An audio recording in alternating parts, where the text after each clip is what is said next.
Hey guys, it's Christy. So I want to talk about a word that keeps popping up in our market. You might have heard me mention it or heard it in headlines, specifically that concessions are increasing. But what is a concession? It's basically just a fancy word for the seller giving the buyer a financial high five to get a deal done. In the crazy market we were in a few years ago, you rarely saw these. Sellers didn't have to give anything, but now we're seeing sellers offer to pay for buyers' closing costs, cover some repairs, or even pay down buyers' interest rate. Now, usually when we hear about things increasing in the economy, we instinctively tighten our wallets, right? But I've had a few clients ask me, Christy, is this a bad sign? Is the market in trouble? Or is this actually good news? The short answer, it depends. But for the most part, it's actually a really healthy sign. So let's break down why. If you're a buyer, an increase in concessions is definitely a good thing. Here's the reality. Prices are still high.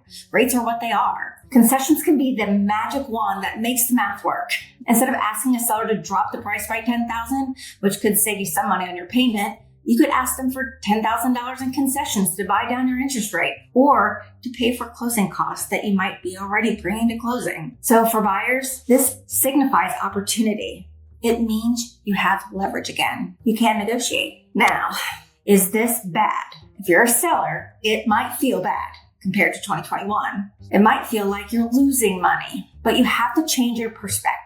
Concessions aren't bad. They're a tool using your equity as leverage to entice a buyer to buy. When you see concessions rising across the market, it doesn't necessarily mean a crash. It means the market is normalizing. It means sellers are realizing that to move a property, they have to share the driver's seat. So if you see data saying concessions are up 20%, don't read it as the market is falling or failing. Read it as the market is finding a way to keep deals moving despite obstacles. Bottom line is this: an increase in concessions proves that people still want to move and that they're getting creative to make it happen. If you're a buyer, let's shop for negotiable sellers.